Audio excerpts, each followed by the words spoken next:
Agustus 2016, seorang gadis bernama Vina harus mengalami kejadian pilu. Bukan sebuah kecelakaan. Kejadian ini nyatanya sebuah pembunuhan berencana. Polresta Cirebon, Jawa Barat berhasil menangkap 8 dari 11 pelaku kasus yang menewaskan 2 orang. Aparat kepolisian beserta kekasihnya, saudara, meninggal dunia setelah dianiaya dan juga diperiksa oleh lebih dari 9 pemuda anggota geng motor. Fakta terungkap saat almarhumah Vina lewat sang sahabat menyampaikan kesaksiannya kepada keluarga. Dipukul tangan Vina patah, bukan diseret pakai motor, dipukul tangan Vina. Suara nangisnya Mbak mirip sama almarhum adik saya. Almarhumah itu semasa hidupnya dia sempat dibully. Saya juga sebagai kakeknya ya terpukul, merasa terpukul. Dari pihak kepolisian baru di situ dia cari-cari info. Ternyata memang benar.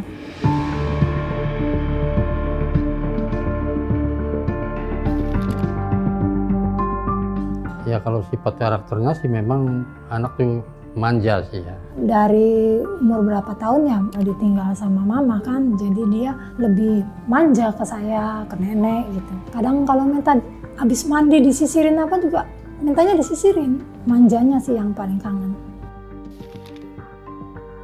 Dia cita-cita dari kecil mau jadi model. Kan sempat ikut fotogenik juga dia. Sempat ada yang datang untuk penawaran jadi model. Cuman waktu itu saya belum boleh karena saya pengennya dia fokus buat belajar dulu gitu. Sebelum dia nganuin cita-cita juga dia udah pengen bantu orang tua ya. Karena dia sedikitnya kasihan sama mamahnya. Karena dari dulu kan kerja di luar negeri itu cukup lama. Jadi dia pengen cepat-cepat kerja, cepat-cepat menghasilkan uang biar mamahnya pulang, nggak usah kerja lagi gitu. Saat itu Vina baru berusia 16 tahun. Seperti remaja lainnya, banyak mimpi dan harapan yang ingin diwujudkannya. Namun takdir berkata lain. Sekitar jam 10 apa jam berapa itu memang udah ditelepon itu sama saya suruh pulang dan dia memang jawab mau pulang memang ya. Nggak lama itu ada orang datang ke rumah, dia ngasih tahu kalau adik saya itu kecelakaan. Posisi sudah ada di rumah sakit ya. Bapak sendiri atau sama kakek? Saya kurang ingat ya. Dia datang ke rumah sakit. Kondisi adik saya itu sudah nazal gitu. Dia mau ngomong tapi sulit. Cuman nggak berlangsung lama. Terus meninggal. Kejadiannya sih bilangnya kecelakaan lalu lintas ya. Kecelakaan tunggal. Informasi yang pertama didapat ya. Bapaknya kan nangis, saya juga sebagai kakeknya ya terpukul, merasa terpukul. Cuma saya nggak percaya begitu saja. Begitu paginya saya datang ke Polsek, saya ingin tahu masalah motornya. Kalau memang kejadian tunggal, itu motor rusak. Tapi ternyata diperiksa sama saya, motor nggak rusak. Berarti nggak bisa ini, bukan kecelakaan tunggal. Dari pertama kecelakaan memang sedikitnya udah curiga ya Mbak keluarga ya. Karena curiganya dengan kondisi adik saya yang segitu parahnya. Kalau beritanya kecelakaan memang keluarga sudah ikhlas waktu itu Mbak. 3 hari apa 7 hari temannya itu si Linda, keluarganya Linda ngasih tahu ke pihak keluarga saya bahwa almarhum adik saya itu merasuki tubuh Linda itu. Jam 1 malam saya sama bapak datang ke rumah Linda itu. Suara nangisnya Mbak itu mirip sama almarhum adik saya. Dan begitu saya sama bapak datang ke rumah Linda, itu baru di depan pintu, itu langsung dipeluk. Bapak dan saya tuh langsung dipeluk. Dia nangis sambil kepala tuh tenggelam gitu loh. Dede kepalanya kenapa? Diapain Dede kepalanya? Tadinya dibenturin. Dibenturin kemana? Ke motor, terus ke aspal. Mama cari duit buat Vina, dibunuh sama orang. Mama makanya di sana pingsan terus Mama deh. Mama di sana yang tenang, Dedenya juga ya. Terus dia ngajak ngobrol saya, ngajak ngobrol bapak, menceritakan sebenarnya kejadiannya, bukan kecelakaan, dia dibunuh. Gitu kan. Baru saya inisiatif buat merekam itu untuk jadi bahan bukti. Saya laporan ke pihak kepolisian. Dari pihak kepolisian baru di situ dia cari-cari info. Ternyata memang benar. Sebelum dimakamkan melihat tanda luka juga memang agak sedikit mencurigakan. Kemudian informasi juga dari teman-temannya itu yang membuat jadi ada keraguan, kejanggalan. Sehingga kita coba lakukan lidik lebih dalam lagi. Setelah saya kirim bukti itu, polisi kan langsung bergerak tuh Mbak. Ada salah satu korban yang di bawah umur ini, dia merasa takut. Akhirnya dia bercerita sejujurnya. Baru yang lain tertangkap. Ya pelaku sih memang katanya sih kabur, tapi yang nggak tahu kaburnya kemana. Kita kan orang awam ya, jadi nggak begitu mengerti lah masalah tentang badan intelijen tuh. Saya dan keluarga cuman pengen tahu seperti apa mukanya gitu. Cuman dari mereka itu nggak ada yang ngasih tahu, kayak benar-benar ditutup infonya. Jadi ya sangat sulit buat keluarga cari tahu tentang pelaku itu sampai sekarang, makanya nggak pernah ketemu. Kalau pihak yang mencoba menutupi, saya rasa ada teman-teman yang di dalam BUI juga sama menutupi. Banyak lah, kalau bisa disebutin mah banyak. Adalah pokoknya yang untuk menutupi pelaku itu 3 itu.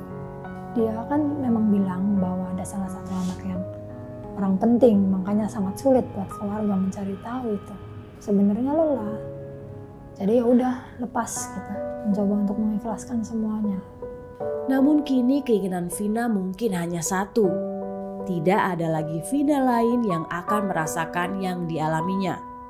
Ya karena kerjasama dengan saya oke lah. Karena untuk mengangkat supaya di mana yang ngumpetnya, supaya barangkali masyarakat bisa tahu lah. Siapa tahu dengan film ini muncul akan diusahakan lagi untuk mencari yang 3 ini gitu loh. Saya takut mereka di sana dengan bebasnya mereka malah nambah menjadi, karena nggak ada hukuman buat mereka kan. Makanya saya dan keluarga 3 harinya itu menyetujui bahwa akan diadakan film itu. Akan tayang film horor yang diangkat dari kisah nyata yang dialami oleh Vina film horor yang diadaptasi dari kisah tragis Vina, seorang gadis 19 tahun yang menjadi korban kekejaman geng motor di Cirebon. Gue makin penasaran si endingnya tuh bakal kayak gimana ya sebenarnya aslinya si Vina ini. Kita dari PH udah 5 kali ketemu keluarga. Keluarga setuju karena ada 3 poin yang paling penting yang kita ingin bahas di film ini. Satu itu mengenai bully, mengenai bahayanya bully di Indonesia. Poin kedua adalah mengenai geng motor liar. Banyak sekali geng motor liar yang masih belum tertangkap dan lain-lain. Yang ketiga adalah masalah pergaulan. Jadi pesan 3 ini yang meyakinkan keluarga untuk diangkat menjadi sebuah film. Vina diperkosa.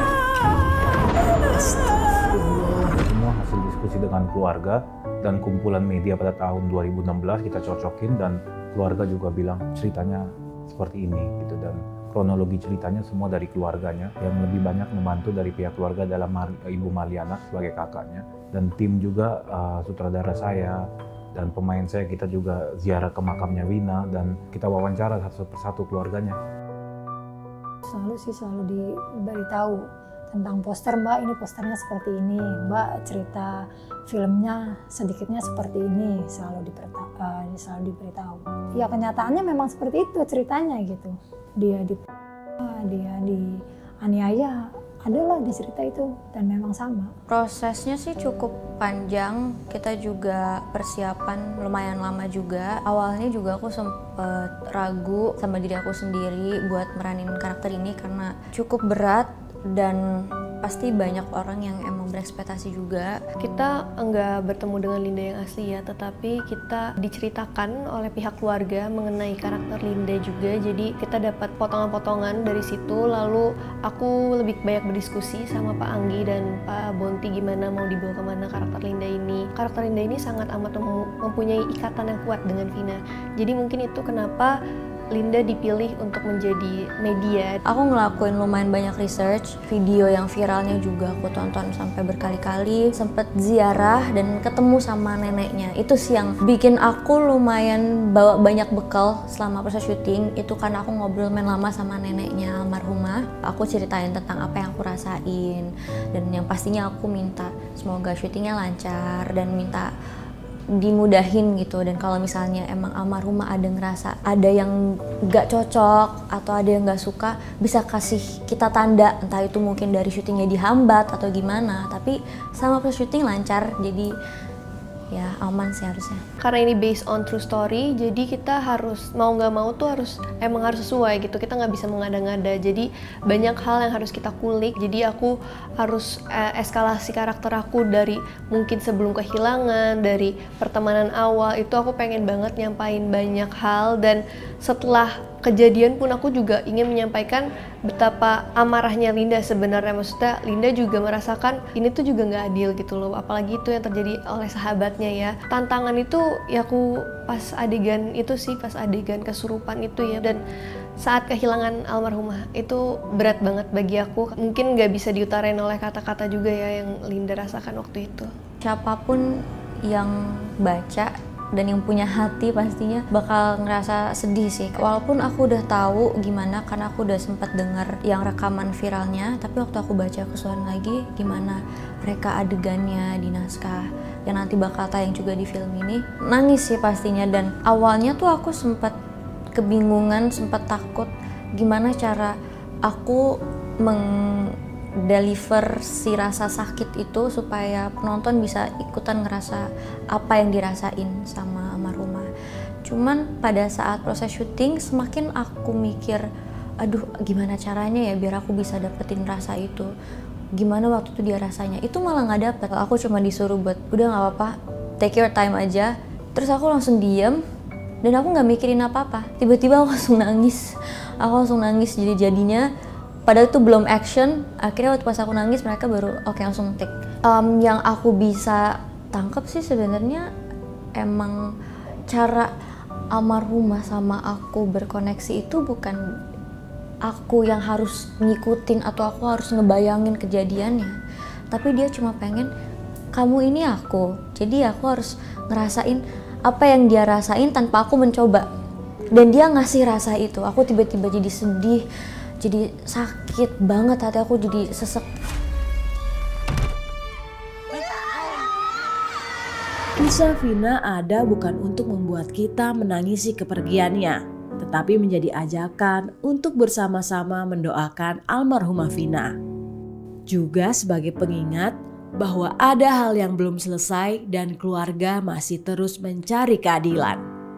Aku berharap apa yang kita niatkan dari film ini, pesan-pesan yang kita mengenai bullying, terus mengenai kekerasan seksual dan mengenai geng motor itu bisa tersampaikan betapa bahayanya. Jangan dibiarkan sampai kejadian ini berulang dan jangan ada korban selanjutnya. Karena masih ada pelaku yang belum ketangkep sampai saat ini, semoga bisa dengan adanya film ini bisa naik lagi, jadi orang-orang juga bisa bawa kasus ini lagi mungkin biar makin diperhatiin, biar bisa dicari lagi. Karena film ini tuh nggak cuma tentang nunjukin rasa sakitnya almarhumah, tapi dari sisi keluarga pasti ingin menunjukkan gimana caranya biar ini tuh bisa membawa pesan yang baik. Salah satunya itu bully, karena emang faktanya kan masih banyak banget ya bully yang terjadi sampai saat ini. Jadi semoga orang-orang makin aware sih. Dan kalau misalnya emang ada di sekitar kamu, mungkin bisa dilapor atau bisa di stop gitu. Kita menonton kan mengambil artinya, ya, supaya bisa ngasih pengarahan sama anak-anaknya. Penonton kan bukan orang muda saja, ada yang dewasa kan, yang muda juga. Nanti kelanjutannya akan berumah tangga. Jadi untuk kedepannya ngasih tahu kepada keturunannya, ada manfaatnya di situ. Kalau orang kan ada yang suka, ada yang enggak ya Mbak ya. Cuman buat saya pesennya, kalau mereka nggak suka dengan adik saya, tolonglah kata-katanya jangan begitu menyakitkan gitu. Karena yang mereka tahu pun belum tentu sebenarnya seperti itu gitu. Jangan menjelekkan adik saya karena dia memang sudah tidak ada. Dan mereka pun tidak tahu sebenarnya seperti apa. Itu yang saya harapkan. Yang mereka nggak tahu, sedikitnya mereka merubah pikiran yang tadinya negatif itu jadi lebih positif buat adik saya ya tentunya.